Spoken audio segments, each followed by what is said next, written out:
Jelajahi cara baru mendapatkan informasi. Download Metro TV Extend sekarang.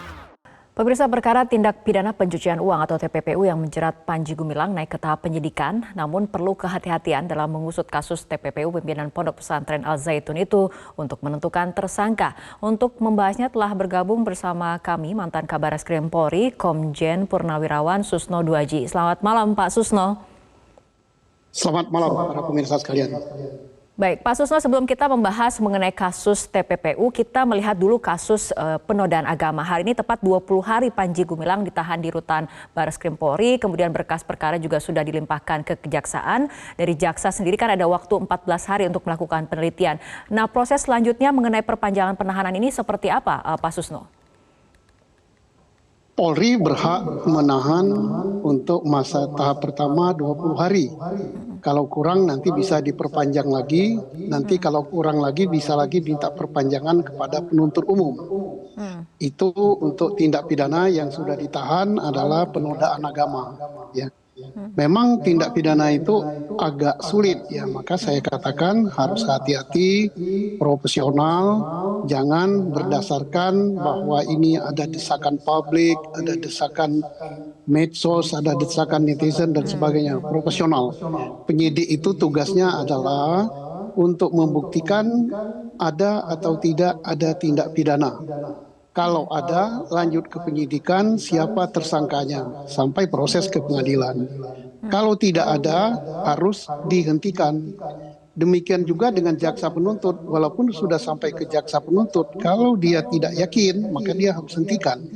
Demikian juga dengan pengadilan, kalau dia tidak yakin bahwa itu terbukti, pengadilan pun tugasnya bukan menghukum orang, tapi mencari keadilan. Dia harus bebaskan. Khusus tindak pidana penodaan agama agak sulit. Saya katakan agak sulit.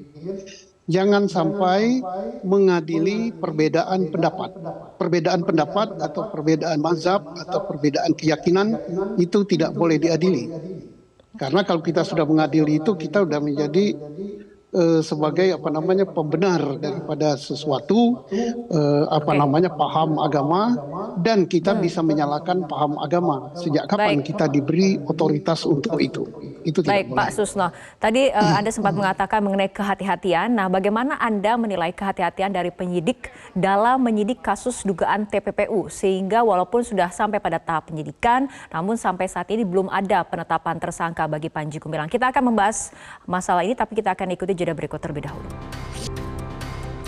Pemirsa, kita akan lanjutkan kembali perbincangan. Pak Susno, bagaimana Anda menilai sikap ataupun langkah dari penyidik dalam menjadi kasus dugaan TPPU sehingga sampai saat ini belum ada penetapan tersangka? Saya menilai penyidik Bareskrim Polri dari Direktorat 1 ini sudah sangat profesional, ya, bagus sekali. Dia awali dengan penyelidikan, manakala penyelidikan cukup bukti awal, dia tingkatkan menjadi penyidikan. Definisi penyidikan itu adalah membuat terang suatu perkara, apakah perkara itu pidana apa bukan. Kalau pidana, dia tentukan pidana apa dan siapa pelakunya.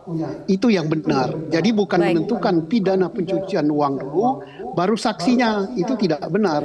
Tapi kalau dia awali penyelidikan, Ini bentuk kehati-hatian sebetulnya atau karena bukti penyidik sendiri belum cukup untuk menjadikan Panji Gumilang tersangka dalam kasus dugaan TPPU? Dua-duanya, satu kehati-hatian menunjukkan profesional, dua bukti belum lengkap. Kalau bukti sudah lengkap, sudah jadikan tersangka.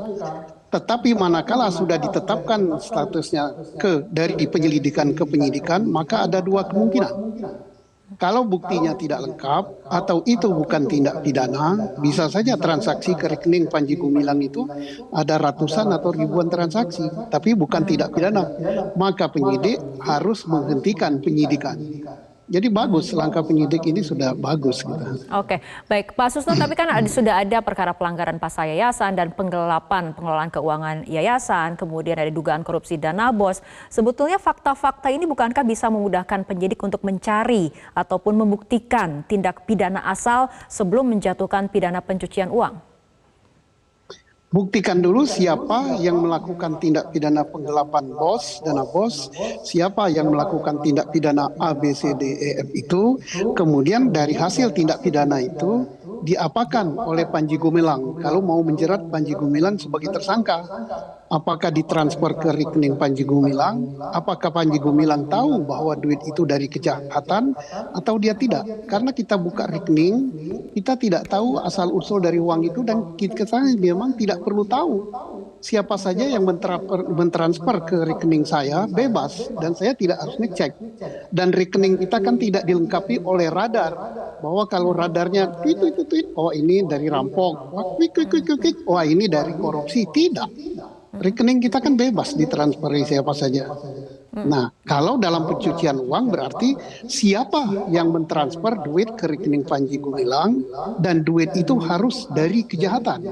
Dan tujuannya misalnya diinfakkan duit hasil kejahatan atau disumbangkan untuk membangun data untuk operasional Al Zaitun, tapi duit itu dari kejahatan. Maka itu pencucian uang. Yang mencuci siapa? Yang mentransfer dan yang melakukan kejahatan itu, bukan si penerima. Dan polisi kan kemudian sudah menggandeng PPATK, Pak Susno. Ya bisa saja, PPATK itu kan bagus ya, laporannya adalah laporan informasi intelijen.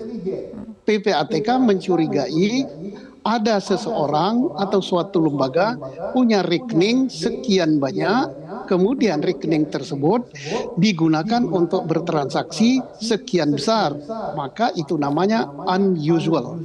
Unusual itu aneh. Aneh itu nyeleneh.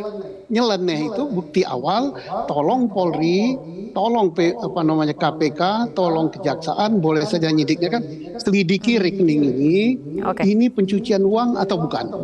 Oke, baik. Pak Susno, tapi dari pernyataan Dirtipideksus Barreskrim Polri sudah mengungkap indikasi pola-pola pencucian uang di Ponpes Al Zaitun. Ada structuring, ada kemudian layering dan juga mingling. Ini artinya polisi sudah bisa menemukan adanya pola indikasi pencucian uang. Ini bisa menjadi pintu masuk kan? Pola itu petunjuk awal ya, dicurigai rekening itu tidak biasa, aneh, maka itulah yang akan menggiring polisi yang merupakan guidance Polri selaku penyidik untuk menyidik rekening tersebut, apakah digunakan untuk cuci duit apa tidak. Nah, pola saja tidak cukup untuk membuktikan itu tindak pidana pencucian uang. Baik, Pak Susno, kita akan tunggu bagaimana perkembangan penyidikan yang dilakukan oleh polisi. Apakah akan segera ada penetapan tersangka dalam kasus ini, tapi kita lihat bagaimana kemudian dinamikanya. Terima kasih Pak Susno telah berbincang bersama kami malam hari ini dalam Prime Time News.